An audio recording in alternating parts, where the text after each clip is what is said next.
ano começa com a expectativa de melhora econômica no Brasil, mas o PT critica parte das políticas de Fernando Haddad no governo. Em 2024, seguem os julgamentos dos acusados pelo golpismo de 8 de janeiro e o STF continua a ter papel central no enfrentamento à extrema-direita. O ano terá eleições importantes, as municipais aqui no Brasil e nos Estados Unidos, com a tentativa de Trump de voltar ao poder. Eu sou o Rodrigo Viana e esse é o Tempero da Notícia, mais uma vez com você, ao longo de todo o ano, com a análise das principais informações no Brasil e no mundo.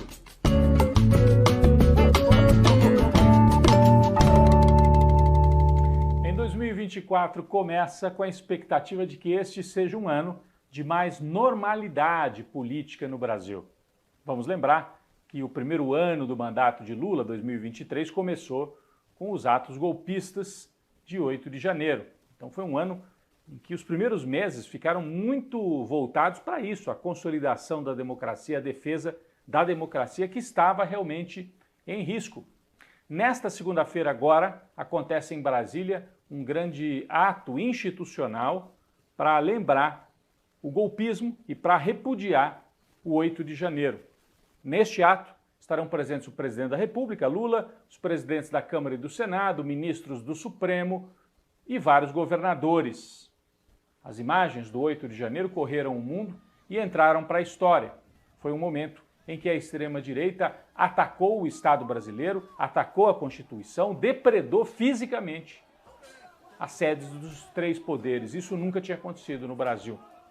O que surpreende, alguns governadores ligados ao bolsonarismo já avisaram que não vão a este ato, que não é um ato do Lula, é um ato de defesa da democracia e da Constituição, o que mostra que o bolsonarismo e o golpismo seguem vivos. É por isso que 2024 será também um ano em que continua o enfrentamento judicial ao golpismo.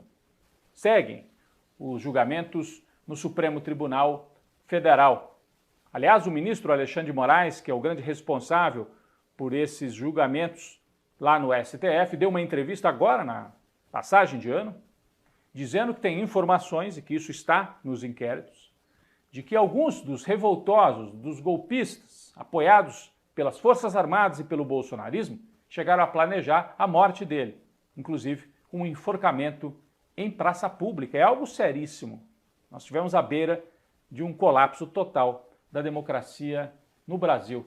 Temos aqui a manchete dessa entrevista e que depois foi confirmada pelo diretor da Polícia Federal, que disse que esses diálogos existem e que os golpistas chegaram a planejar esse ato de barbárie, de enforcamento de um ministro do Supremo Tribunal Federal.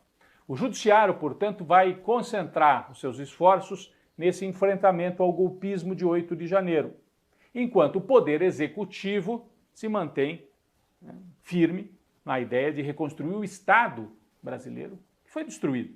Várias agências, órgãos como IBAMA, para combater desmatamento, FUNAI e vários outros na área de saúde pública, na área da educação, tudo isso destruído pelo bolsonarismo.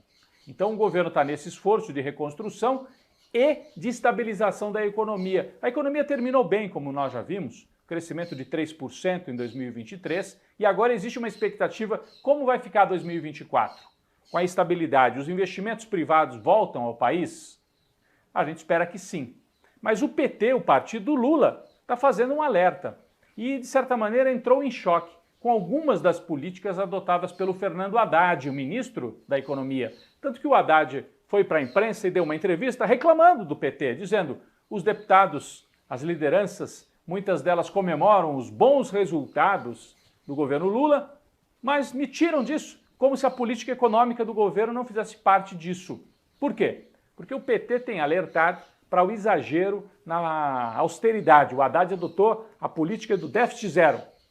E os deputados, parlamentares entendem que no momento em que o mundo inteiro está em crise, o Brasil não deveria adotar uma política tão restritiva de gastos. Existe uma pressão empresarial para que o Haddad faça isso.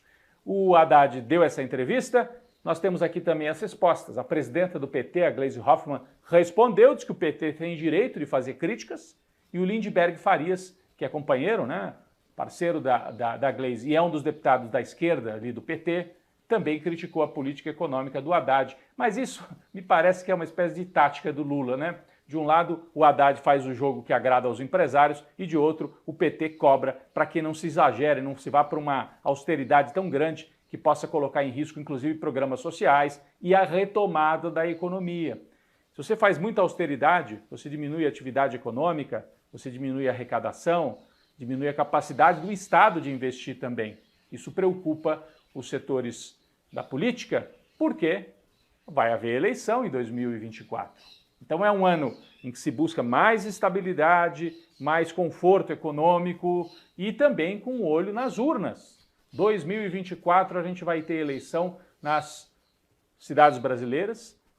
Houve pesquisa agora, na última semana do ano, né? A Atlas, que é um instituto de pesquisa que tem acertado bastante nos levantamentos aí de eleições pela América do Sul, trouxe o seguinte quadro. Nós temos aqui, em São Paulo, Guilherme Boulos, do PSOL, com apoio do PT, é o favorito no primeiro turno. Tem mais de 30% dos votos. Em segundo, estariam o atual prefeito Ricardo Nunes e o Ricardo Salles, bolsonarista, para disputar quem é que vai ao segundo turno contra o Boulos. Um segundo turno que pode ser difícil para o Boulos, ele vai depender muito do apoio do Lula. No Rio de Janeiro, o atual prefeito Eduardo Paes, que é do PSD, é de centro, deve ter o apoio do Lula para derrotar um candidato do bolsonarismo, que deve ser o delegado Ramagem. A disputa forte no Rio, com um leve favoritismo para o atual prefeito, que não é bolsonarista, também não é do PT, mas é um homem de centro, o Eduardo Paes. O pessoal corre por fora no Rio com o Tarcísio, o candidato Tarcísio, está bem colocado nas pesquisas também. Só que a gente tem em Belo Horizonte e em Fortaleza bolsonaristas liderando os levantamentos. Em Belo Horizonte, Engler, que é um bolsonarista, deputado, está em primeiro lugar, e o deputado Rogério Corrêa, do PT, está em segundo. É complicado o quadro em Belo Horizonte, onde o bolsonarismo cresceu bastante ao longo dos últimos anos. E em Fortaleza, é um estado, o Ceará, né, muito lulista, mas a capital tem uma presença forte da direita, e lá o capitão Wagner lidera as pesquisas, o PT está em segundo, terceiro lugar, mas tem chegada, né? Vai ter uma disputa forte ali entre bolsonarismo e petismo. Isso mostra o quê? Que o Lula está bem posicionado em várias capitais brasileiras, não necessariamente com nomes do PT, mas em São Paulo com Boulos, que não é PT, no Rio de Janeiro com o Paes, que não é PT, e aí vai ter que trabalhar muito para que em cidades como Fortaleza, Belo Horizonte, capitais outras do Nordeste, nomes fortes ligados ao governo tenham chance nas capitais. O PT vem de eleições muito ruins anteriores às municipais, né? Estava ali no auge do antipetismo. E essa é uma hora em que a esquerda, a centro-esquerda, os setores democráticos, o Lula, esperam recuperar algum terreno. Mas, atenção, o bolsonarismo segue vivo, a direita segue forte e os resultados provisórios, né? Está cedo ainda, mas em Belo Horizonte, em Fortaleza, no sul do Brasil, mais ainda, né? Indicam um bolsonarismo forte. A tendência é que não vai ser uma lavada a favor dos bolsonaristas, também não vai ser uma grande vitória em favor dos setores ligados ao PT. O país deve se dividir conforme a capital, conforme a região, conforme a situação local, até porque a eleição municipal tem um peso do quadro nacional, mas isso não define completamente as coisas. Outra eleição importantíssima em 2024, Estados Unidos. O atual presidente Joe Biden, enfraquecido, com uma imagem de um homem idoso, e muitos estadunidenses olham para o Biden e acham que ele não tem condição de fazer mais um mandato. Ah, é preconceito porque é uma pessoa idosa? Pode ser, mas é um dado da realidade. O Trump, que também não é nenhum jovem, está melhor nas pesquisas hoje. Pouquinho melhor. Mas o Biden tem a máquina e tem o apelo de que a volta do Trump pode significar risco para a democracia nos Estados Unidos. É um ano de campanha forte. Lá nos Estados Unidos a coisa é decidida estado por estado, você sabe, é aquele sistema diferente, né? Quem ganha no estado leva todos os votos daquele estado para o colégio eleitoral. Então vai ser uma eleição acirrada, mas o Trump está prometendo voltar ao poder, o que fortaleceria também o bolsonarismo aqui no Brasil, já que o Trump é um grande aliado da família Bolsonaro. Esse é o quadro para 2024, você vai acompanhar tudo com a gente ao longo das semanas que seguem. A gente continua e espera que você esteja aqui com a gente.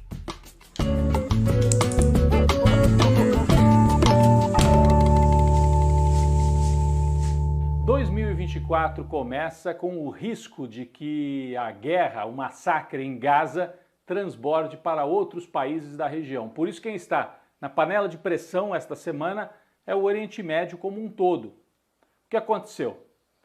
Foram 2 ataques na região. Israel atacou Beirute, a capital do Líbano, e matou o número 2 do Hamas. O Hamas é aquele grupo que governa a faixa de Gaza. O número 2 da organização estava em Beirute, que é um outro país, é a capital libanesa, e foi atacado por Israel. Foi assassinado, inclusive. É a primeira vez que as Forças Armadas israelenses atacam a capital libanesa nesse conflito. Isso pode atrair para a guerra o Hezbollah, que é um outro grupo estacionado no sul do Líbano, mas que tem ligações com o Irã, porque é xiita. Olha só a confusão. Israel atacou Beirute, mas o Hezbollah pode entrar e reagir, porque, na verdade, o território libanês foi desrespeitado. Se o Hezbollah entrar na guerra para reagir a esse assassinato ocorrido em Beirute, significa que o Irã também está entrando. E aí é grave, porque o Irã é uma potência econômica e militar.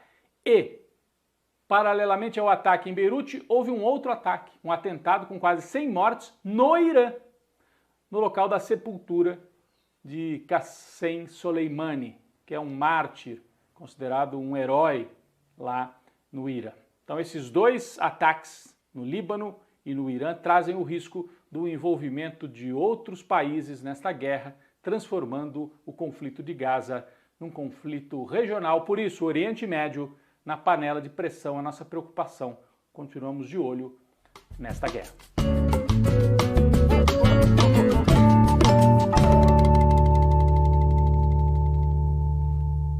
Nosso cafezinho esta semana, mais uma vez, vai para o padre Júlio Lancelotti e para todos e todas que se solidarizaram com o sacerdote da Igreja Católica que foi atacado por uma campanha da extrema-direita. O que aconteceu? O padre Júlio, como todo mundo sabe, é um dos responsáveis pelo apoio à população de rua, pessoas em situação de rua. A extrema-direita ameaçou, está ameaçando ainda, abrir uma CPI na Câmara Municipal de São Paulo para investigar o padre. Tem tanta coisa para ser investigada. Eles querem investigar um padre que ajuda as pessoas que estão na rua, os mais vulneráveis. O vereador que tomou essa atitude é ligado ao MBL, a extrema-direita. Ele colheu assinaturas de cerca de 20 parlamentares na Câmara Municipal e a CPI está para ser instalada. O que aconteceu? Virou uma campanha a favor do padre, porque houve um movimento nas redes sociais e nas ruas de solidariedade. Por que querem investigar o padre Júlio? Porque ele está lá no fronte ajudando as pessoas? Bom, o movimento foi tão forte que pelo menos 4 vereadores já retiraram as suas assinaturas do pedido de CPI. E mais do que isso, o prefeito de São Paulo, Ricardo Nunes, que é de centro-direita, mas não é bolsonarista propriamente, ligou para o padre, prestou solidariedade, pediu desculpas. Então, pode ter sido um tiro no pé da extrema-direita. Parece um pouco com o que eles fizeram na Câmara Federal com aquela CPI contra o MST. Acharam que iam denunciar o MST, não tinham o que denunciar. Não conseguiram nem fazer um relatório. E a CPI acabou sendo a favor do MST. Aqui na Câmara Municipal de São Paulo deve acontecer a mesma coisa. A CPI contra o padre acaba virando um movimento a favor do padre Júlio. E não é a pessoa. O padre Júlio é um símbolo da possibilidade de fazer ações com uma perspectiva humanista, de solidariedade, não na base do individualismo e desse enfrentamento, desta violência da extrema-direita. Então, mostra que o bolsonarismo não tem o monopólio do uso das redes e da mobilização das pessoas. Nesse momento, é um ótimo exemplo de que é possível virar o jogo. Eles vieram com tudo para cima e tomaram um contra-ataque. O padre Júlio segue onde sempre esteve, não se abalou com isso.